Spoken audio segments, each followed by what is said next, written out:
Quels seraient, en revanche, les freins pour exercer la charité?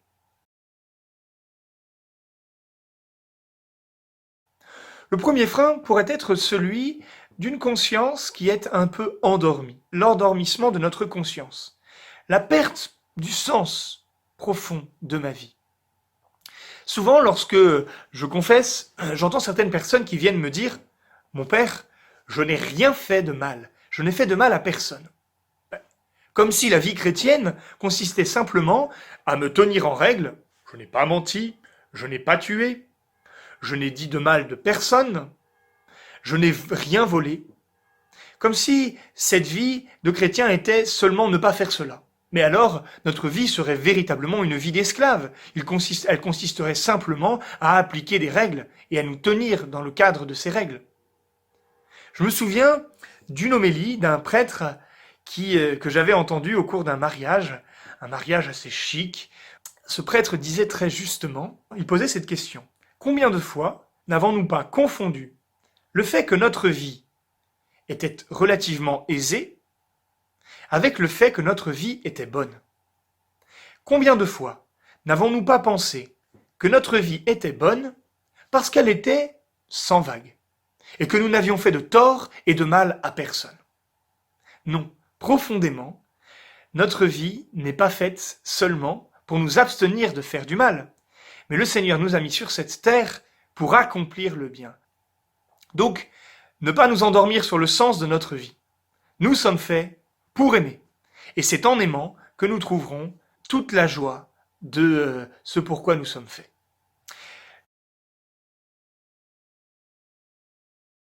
Le deuxième frein à la charité, ce serait une forme d'impuissance, une impression d'impossibilité de venir au secours de toute la misère du monde. Non mais vraiment, mon père, regardez la situation, c'est impossible, qu'est-ce que je peux faire? Il n'y a rien à faire.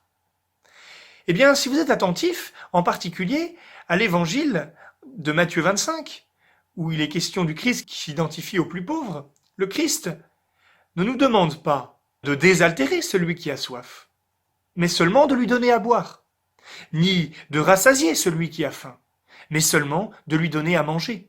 Il ne nous demande pas de guérir celui qui est malade, mais simplement de le visiter.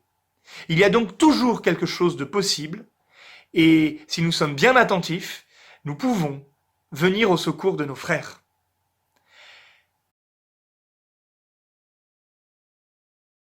Troisième frein, ce pourrait être la méconnaissance de la situation.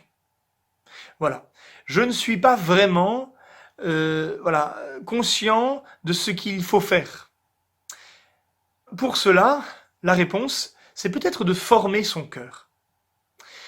Le roi Salomon, fils de David, avait demandé au Seigneur un cœur qui écoute. Le monde nous interpelle. Le monde, que ce soit par exemple pour simplement les questions de notre foi, nous pose des questions. Nous pose des questions par rapport à la vérité de notre foi. Et ces questions que le monde nous pose nous font réagir. Le Seigneur dira à Moïse, « J'ai entendu la souffrance de mon peuple, et je t'envoie. » Il en va de même pour nous. Le Seigneur nous demande d'entendre les questions, les souffrances que notre monde a, et nous demande de nous laisser interpeller par elles, pour pouvoir vivre une vie chrétienne, une charité qui soit une réponse concrète aux besoins de notre monde, et pas seulement une activité que nous nous donnons quelque part pour nous donner bien bonne conscience ou nous sentir bien.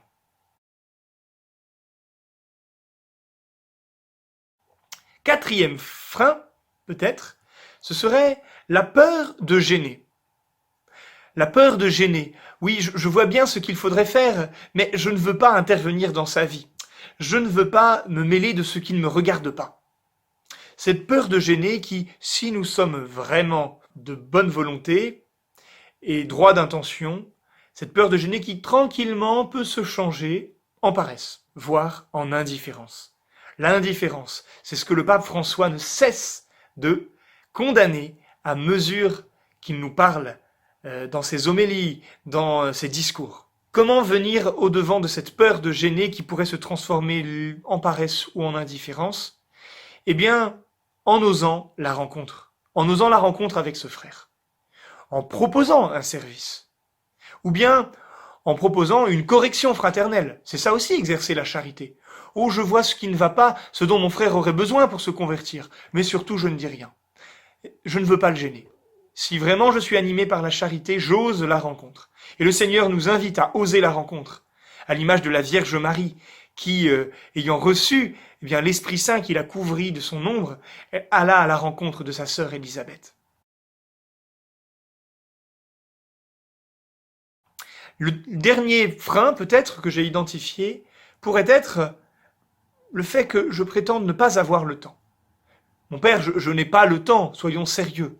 Voilà. D'ailleurs, pas plus que pour la prière, je n'ai pas le temps. En fait, en toute honnêteté, nous comprenons que cette excuse ne marche pas vraiment. Comment ça? Tu n'as pas le temps pour être heureux? Pour prendre le moyen d'être heureux? Ne savais-tu pas, comme le dit le livre des Actes des Apôtres, qu'il y a plus de joie à donner qu'à recevoir? Tu n'aurais donc pas le temps pour cette joie-là? Je me suis rappelé le témoignage d'un cousin qui m'a beaucoup marqué. Je lui avais demandé un jour quels étaient les plus beaux souvenirs de sa vie d'enfance, de sa vie familiale. Eh bien, il m'avait dit que ceux qui l'avaient le plus marqué, ceux qui lui avaient laissé le plus durablement de la joie, c'étaient ces nuits de Noël qu'il avait passées avec ses parents et ses frères et sœurs à servir à la paroisse des repas aux plus pauvres ou aux personnes seules. Sur le papier, ça semble impossible. Attendez, s'il y a bien un jour où je n'ai pas le temps, c'est bien le jour de Noël, où précisément, il me faut préparer tout cela pour ma famille, vivre, ensemble, ce que nous avons à vivre en famille. Eh bien lui, il avait vécu le plus intensément cette charité, cet amour fraternel et familial, en vivant cette expérience de charité, qu'il avait davantage marqué que tous les réveillons passés seulement à la maison. Nous voyons alors que ce qui nous semble impossible l'est souvent parce qu'en fait, nous nous fixons dans des règles qui ne nous rendent pas libres.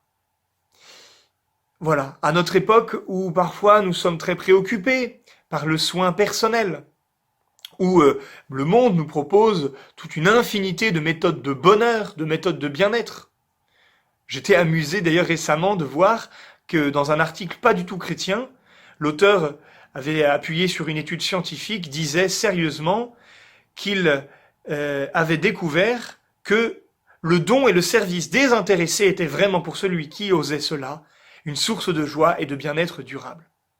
Ça alors, peut-être aurait-il gagné un peu de temps en lisant les Actes des Apôtres, où saint Paul met dans la bouche de Jésus cette phrase que je vous ai dite tout à l'heure, il y a plus de bonheur à donner qu'à recevoir. Vous voyez, c'est tout à fait possible et même très désirable d'oser le service et de laisser dans notre emploi du temps une place que nous décidons de consacrer au service. Je voudrais finir avec vous cette longue vidéo par une vertu de la charité proprement chrétienne. La charité chrétienne n'est pas seulement une charité par laquelle nous venons combler le manque de nos frères, où nous voulons réparer le mal qui existe dans le monde et qui afflige telle ou telle personne. Non.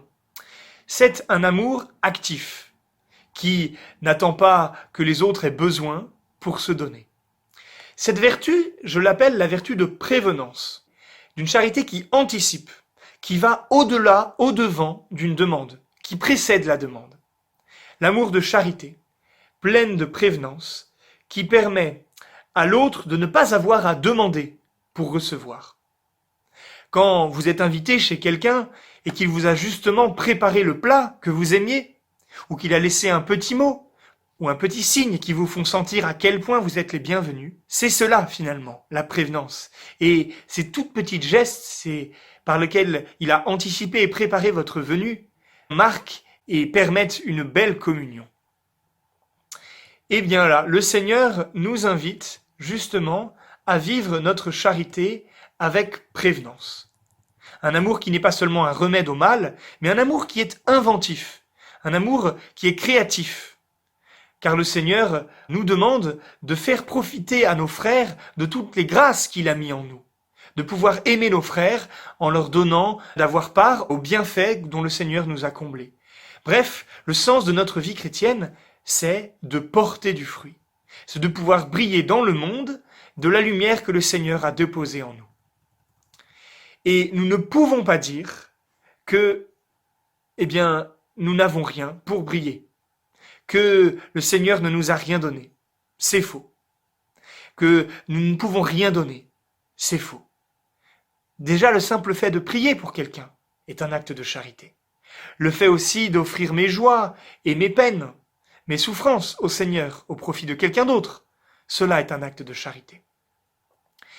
Et souvent, si nous y réfléchissons bien, nous avons toujours quelque chose à donner.